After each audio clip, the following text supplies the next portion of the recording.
Guys आज जो हम चैप्टर करने वाले हैं ये चैप्टर नंबर 22 ट्रिग्नोमेट्रिकल रेशो। वैसे तो ये हमारा क्लास 9th का चैप्टर है, लेकिन ये जो बेसिक कॉन्सेप्ट हमारा क्लास 9th में यूज़ होता है वही हमारा क्लास 10th वालों के लिए भी इंपॉर्टेंट है। तो ये 9th और 10th दोनों के लिए ही इंपॉर्टेंट चैप्टर है। ये बिल्कुल बेसिक है ट्रिग्नोमेट्री का। तो इसमें जब हमने बात की थी कि जो ट्रिग्नोमेट्रिकल रेशो होते क्या है, तो किसी भी ट्रायंगल में, किसी भी कह सकते हो आप राइट एंगल ट्रायंगल में, तो दो साइड्स का जो रेशो होता है, टू साइड्स का जो रेशो होता है, उन्हीं से हमारे ट्रिग्नोमेट्रिकल रेशो बनते हैं। जैसे कि हमने बात की थी क्या, कि अगर हमारे पास क्या है, ये राइट एंगल ट्रायंगल है, ओके, यहाँ पर ये 90 है।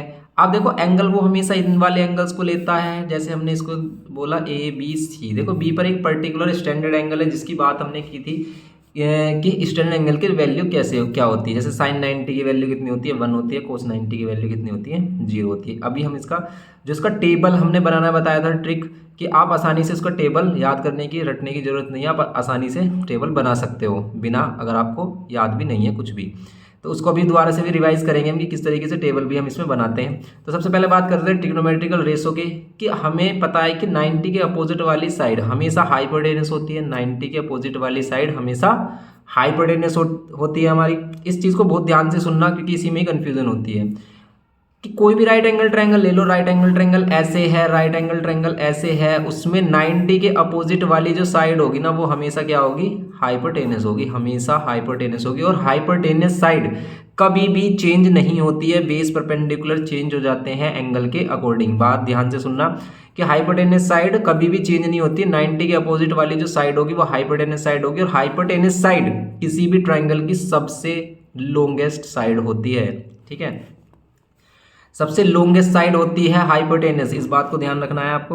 अब बात करते हैं कि एंगल कैसे चेंज होते हैं, मतलब बेस परपेंडिकुलर कैसे चेंज होते हैं। कि अगर हम एंगल सी की बात कर रहे हैं, तो जहां एंगल बनता है ना, वो वाली साइड बेस होती है। जहां एंगल बनता है वो वाली साइड बेस, और उस एंगल के अपोजिट परपेंडिकुलर, या फिर उसको छोड़कर जो भी बचता है परपेंडिकुलर। जैसे इसमें अगर हम इस वाले एंगल की बात कर रहे हैं, तो इस वाले एंगल के लिए ये बेस है, और ये तो हाइपोटेनस फिक्स है हमारी, तो ये क्या बचा हमारा, परपेंडिकुलर। ठीक है, तो इस तरीके से आप इसमें कर सकते हो। जैसे ये कि अगर हम इस वाले एंगल को ले रहे हैं, इसको ले रहे हैं A B C, angle A ले रहे हैं, तो एंगल ए के लिए ये बेस और ये परपेंडिकुलर, लेकिन सी के लिए ये बेस और ये परपेंडिकुलर हो जाता है। जैसे अब इसमें बात करें हम कि ए बी सी, हाइपोटेनस ये फिक्स है, ये बेस वगैरह कभी भी नहीं होगी कुछ भी, तो इन दोनों में ही बेस परपेंडिकुलर होंगे। अब कैसे होंगे हमारे, देखो एंगल के अकॉर्डिंग, कि एंगल हमारा क्या है उसको देखेंगे हम, कि एंगल ए के लिए ये बेस होगा और जो बची हुई साइड है वो परपेंडिकुलर, लेकिन सी के लिए ये बेस होगा और ये परपेंडिकुलर। बस इस तरीके से हम इसे चेंज करते हैं। अब ट्रिग्नोमेट्रिकल रेशियो हमने सीखे थे कि जैसे ये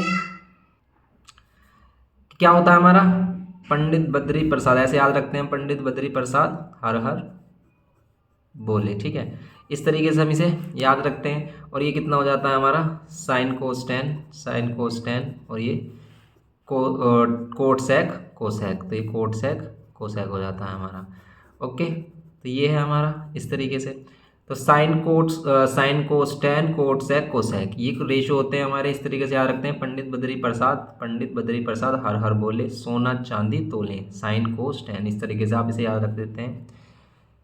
ये इन दोनों के रेसिप्रोकल होते हैं, और ये एब्रीविएशन होते हैं, ये इनकी कंप्लीट फॉर्म नहीं होती, फुल फॉर्म नहीं होती, ये इनका एब्रीविएशन यूज होते हैं। जैसे साइन का फुल फॉर्म क्या होती है, SINE, इसको एब्रीविएशन हम SIN यूज करते हैं। जैसे कोस का कोसाइन, कोस का कोसाइन होता है, और इसका एब्रीविएशन हम कोस यूज करते हैं। जैसे टेन का क्या होता है, टेंजेंट होता है, और इसका एब्रीविएशन हम क्या करते हैं यूज, इसका एब्रीविएशन हम यूज करते हैं टेन। कोट का कोटेंजेंट होता है, कोटेंजेंट। ओके, तो ये फुल फॉर्म भी आपको पता होनी चाहिए कोट, क्योंकि कभी कभी ऐसे भी कह देता है कि कोटेंजेंट बताओ, टेंजेंट बताओ, कोसाइन बताओ, तो आप उसमें कंफ्यूज हो सकते हो।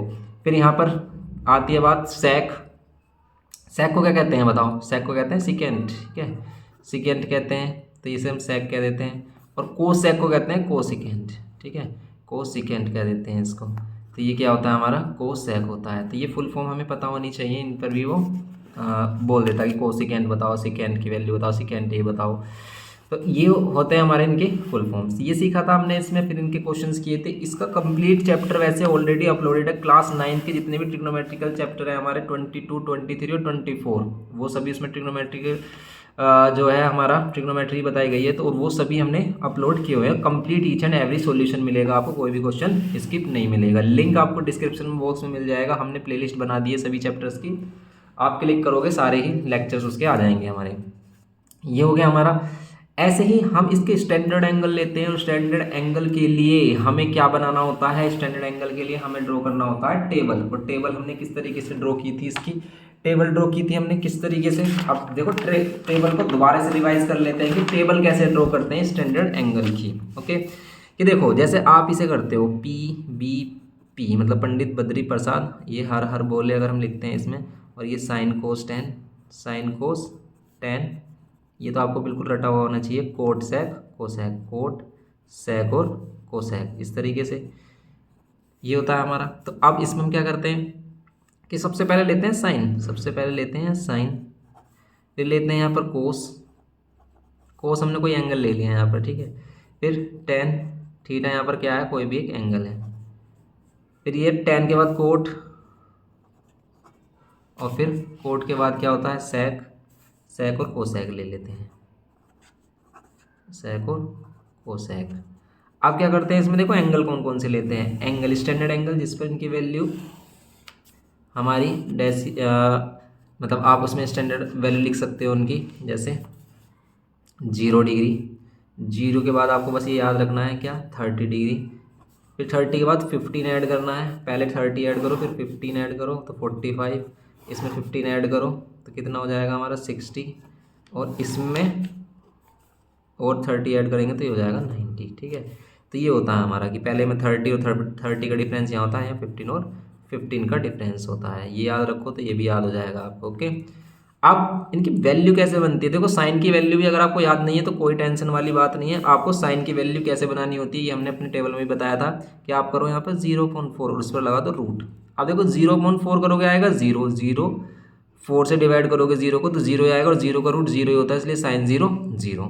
यहाँ पर 30 की वैल्यू निकालने के लिए क्या करेंगे 1/4, 1/4 देखो 1 रूट से बाहर आ जाएगा और 4 भी रूट से बाहर आ जाएगा, यहाँ जाएगा 2। फिर ये वाली वैल्यू 45, 45 की वैल्यू क्या कह देंगे हम कि 2/4, 2/4 के लिए इसको कैंसिल करेंगे आएगा 1/2, तो 1 बाहर आ जाएगा, 2 बाहर नहीं आएगा तो यहाँ आएगा √2। फिर ये 60, 60 के लिए क्या करेंगे हम, 60 के लिए कर देंगे हम यहाँ पर 3/4, तो ये आएगा √3 और यहाँ आ जाएगा 4 का 2। 90 के लिए 4/4 और 4/4 का 1 आ जाएगा और यहाँ आ जाएगा 1, ठीक है। ये होता है हमारा। फिर सिंपल सा देखो एक लाइन बनानी है आपको, एक लाइन को इसका रिवर्स कर देना है कि यहाँ से इनको उठा उठा के इधर लेके आ जाओ, 1 वाली वैल्यू यहाँ पर, ये मतलब इसको इस तरीके से उठाकर यहाँ रख दो, इस यहाँ पर, ठीक है। इस तरीके से उठाकर इसको यहाँ रख देते हैं, तो यहाँ पर इसे घुमाते हुए ऐसे लेके आ जाओ, तो ये √3/2, ये 1/√2 इधर ही रहेगा, और ये 1/2 और ये 0, ठीक है। फिर दूसरी लाइन बनानी है आपको, मतलब थर्ड लाइन में थर्ड रो में बनाने के लिए आपको tan की वैल्यू, tan क्या होता है, tan sin/cos भी होता है। tan की वैल्यू देखो, tan और cot एक दूसरे के रेसिप्रोकल होते हैं, लेकिन tan sin/cos के रेशो के इक्वल भी होता है। क्यों होता है, देखो कि जैसे हम ये जो भी वैल्यू लिख रहे हैं, ये PBP, ये मैं आपको बता चुका हूँ वैसे तो यहाँ पर क्या होता है हमारा, देखो साइन कोस tan और ये कोट सेक कोसेक, ये होता है। अब ये होते हैं एक दूसरे के रेसिप्रोकल मीन्स, ठीक है। कोसेक, tan को 1/कोट भी कह सकते हैं हम, tan थीटा या tan ए को हम क्या कह सकते हैं 1/कोट ही लिख सकते हैं, या कोट ए को हम 1/tan ही लिख सकते हैं। लेकिन tan ए को एक और लिख सकते हैं हम, क्या, किसका रेशियो, साइन और कोस का। कैसे, tan को साइन और कोस का रेशियो से लिख सकते हैं, देखो tan ए या फिर tan थीटा हमारा होता है परपेंडिकुलर अपॉन बेस, होता है परपेंडिकुलर अपॉन बेस। लेकिन अगर मैं इसमें साइन की वैल्यू और कोस की वैल्यू को डिवाइड करूं, साइन का रेशो कितना होता है, साइन का रेशो होता है P/H, ठीक है। कोस का रेशो होता है B/H, H से H कैंसिल तो P/B, ये भी तो P/B है। अगर आप इन दोनों को डिवाइड करो, ये भी तो P/B का रेशो और ये भी P/B का रेशो। इसका मतलब आप tan थीटा के प्लेस पर क्या रख सकते हो, tan थीटा के प्लेस पर रख सकते हो आप sin θ/cos थीटा। ओके, तो इसीलिए tan क्या होता है, साइन θ/cos थीटा होता है। कोट को इसी का रेसिप्रोकल भी कह सकते हैं, cos θ/sin थीटा। ओके, तो अब अगर हम इसमें करते हैं, देखो tan की वैल्यू कैसे फाइंड करते हैं हम, tan की वैल्यू फाइंड करने के लिए इन दोनों कर देते हैं डिवाइड, क्योंकि tan sin/cos का रेशियो भी होता है, ठीक है।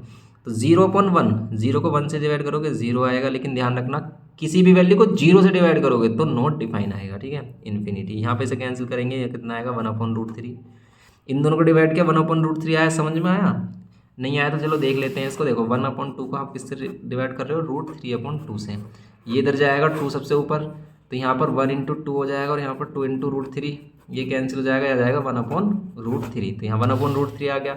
सेम ये तो दोनों सेम वैल्यू, कैंसिल करोगे 1 आ जाएगा, इन दोनों को डिवाइड करोगे ऊपर √3 आएगा और यहाँ पर 0 से डिवाइड करेंगे नॉट डिफाइन। अब वही करना है कि एक लाइन बनानी है, एक को बिल्कुल यहाँ पर खींच के लेके आना, इधर रख देना, फिर ऐसे इनको रिवर्स कर देंगे। यहाँ पर इन्फिनिटी, यहाँ पर √3, यहाँ 1 और यहाँ पर 1/√3 और ये 0। अब बनाएंगे सेक।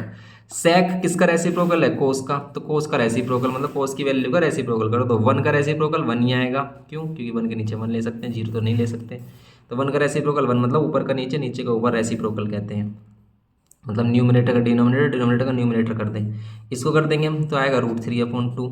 इसको कर दोगे आएगा √2/1, तो √2 लिख सकते हैं। ये आएगा 2/1 तो 2 लिख सकते हैं, लेकिन 1 को रेसिप्रोकल करोगे तो नीचे इसके 1 ले सकते हैं, तो 1/0 ये नॉट डिफाइन आएगा। अब ये वाली लाइन बन गई, इसको उठाकर इधर उल्टा कर दो बस, ठीक है। ये है इसमें, ये गलत लिख दिया हमने, इसमें 2/√3 आएगा, इसका रेसिप्रोकल है ना, 2/√3 आएगा, तो यहाँ पर भी 2/√3 आएगा और यहाँ पर कितना जाएगा, ये किसका इसको उठा कर लेके आए तो ये इसको, ठीक है। वैसे कोसेक साइन का रेसिप्रोकल होता है, साइन का रेसिप्रोकल कर लो, ये वैल्यू आ रही है हमारी, ठीक है। तो इस तरीके से हमने क्या बनाना सीखा था कि टेबल बनाना सीखा था कि आप टेबल भी बना सकते हो ईजिली, ओके। ये चीज़ें आपको आनी चाहिए, ट्रिग्नोमेट्री में काफ़ी इम्पोर्टेंट है हमारी। और फिर इसके जो बेसिक हमारे सॉल्यूशन है, जो क्या होता है इसमें से पाइथागोरस थ्योरम यूज़ होती है, उन सभी का हमने सॉल्यूशन कराया है आपको। तो उन सभी के सॉल्यूशन में हमने जैसे इनकी एक्सरसाइज की थी, तो उनका जो लिंक है आपको डिस्क्रिप्शन बॉक्स में मिल जाएगा, आप उसको कर सकते हैं यहाँ पर अपने रिवीजन के लिए। तो इसको काफ़ी अच्छे तरीके से एक एक क्वेश्चन आपको बताया गया है कि जैसे ये है हमारा इस क्वेश्चन में कि sign A, cos A, cot A, सेक ए, इस तरीके की वैल्यू इसमें फाइंड करनी है, तो आप इसमें आसानी से फाइंड कर सकते हो। लेकिन कब? जब हमें इसके बेस, परपेंडिकुलर, हाइपोटेनस तीनों साइड्स पता हो। तो हम इसमें क्या करते हैं कि जैसे अगर आपको साइन ए फाइंड करना है, आपको क्या फाइंड करना है, साइन ए फाइंड करना है, तो हमें क्या चाहिए, साइन क्या होता है, परपेंडिकुलर अपॉन हाइपोटेनस होता है, ठीक है। परपेंडिकुलर अपॉन हाइपोटेनस होता है, तो देखो ए के लिए ये वाला एंगल लेंगे और जहाँ एंगल बनेगा, देखो सबसे पहले बताओ ये हाइपोटेनस क्या होगा इसमें, तो अगर ये 90 यहाँ बन रहा है तो हाइपोटेनस होगी ये वाली साइड, जहाँ एंगल बनेगा वो बेस होगा और ये होगा हमारा परपेंडिकुलर। ये परपेंडिकुलर होगा तो हाइपोटेनस ये है। हाइपोटेनस कैसे निकालेंगे, बाय पाइथागोरस थ्योरम।